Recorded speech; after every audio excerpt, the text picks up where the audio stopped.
আসসালামু আলাইকুম, সবাই কেমন আছেন? আলহামদুলিল্লাহ, আমি খুব ভালো আছি। তো সবাই জানেন যে আমি মদিনা হেরাম থেরাপি কাজ করি। আমি মূলত কার্পেট বিছাই, এগুলো হচ্ছে কার্পেট। আমি মূলত এগুলো বিছাই, আবার এগুলো উঠাই। হুম। তা যারা ভাবছেন মদিনাতে কাজ করবেন তাদের জন্য একটা কথা বলি। আসলে মদিনায় কাজ করা যেমন ভালো, তেমন রিস্ক। মনে করতে পারেন কিসের রিস্ক, নবীর রওজায় কাজ করব, কিসের রিস্ক? হ্যাঁ ভাই, এটার মদিনা শরীফ আর নবীর রওজা ঠিক আছে, কিন্তু এখানে একটা সমস্যা আছে। সেটা হচ্ছে এখানে বেতন কিন্তু একদম সীমিত। এখানে আপনারা সর্বোচ্চ বেতন পাবেন যদি সাপ্লাইতে আসেন তাহলে 700 টাকা, আর যদি ডাইরেক্ট কোম্পানিতে আসেন তাহলে 400 টাকা। ঠিক আছে। আর একটা কথা, সেটা হচ্ছে বেতন আপনারা পাবেন ঠিকই, কিন্তু আপনাদের কাছ থেকে 3টা বেতন তারা কেটে নেবে।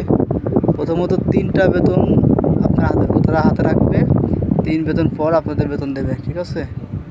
আর দ্বিতীয় কথা হচ্ছে, আপনারা বলতে পারেন যে এখানে আমরা কাজ করতেছি কোন আশায়, 700 টাকা বেতন, 400 টাকা বেতন। তার একটা কথা বলি, সেটা হচ্ছে এখানে ফায়দা আছে। এখানে অনেক দেশের থেকে অনেক মানুষ আসে। হ্যাঁ, সেই মানুষজন আমাদেরকে ফায়দা দেয়, 1 টাকা, 2 টাকা, 3 টাকা এরকম ফায়দা দেয়। হ্যাঁ, বিভিন্ন রকম যে যেমন পারে। তো সবাই আর কি পায় না, যার ভাগ্য ভালো সেই ভালো পায়। আর যে পায় না তাও 2-4 টাকা, 5 টাকা, 10 টাকা এভাবে পায়।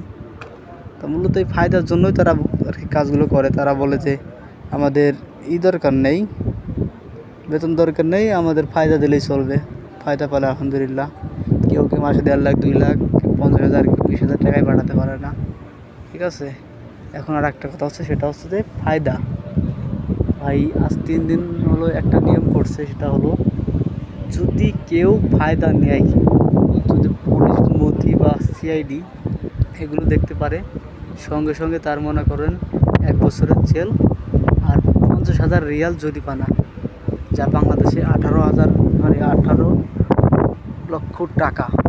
বুঝতে পারছেন? 50,000 রিয়াল জরিমানা।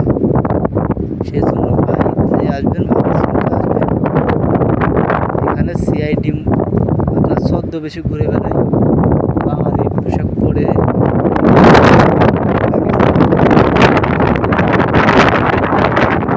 ঘুরে বেড়ায়। ঠিক আছে। এখন আমি ঢুকেছি আজ 8 দিন হলো, বেশি দিন না। এই 8 দিনে যা দেখেছি, যা শুনেছি, 3 দিন আগে এখান থেকে 30 জন লোক একেবারে চলে গেছে, পালিয়ে গেছে, তারা কাজ করবে না। হ্যাঁ। আর এখানে যারা কোম্পানিতে আসে তাদের আর একটা সমস্যা আছে, তাদের সহজে ছুটি দেয় না। সহজে ছুটি দেয় না, তারা ছুটি পায় না। আর এখানে 7 দিনই ডিউটি করতে হবে, ঈদের দিন পর্যন্ত ডিউটি করতে হবে। তো সবাই ভাবে চিন্তে আসবেন। আল্লাহ হাফেজ।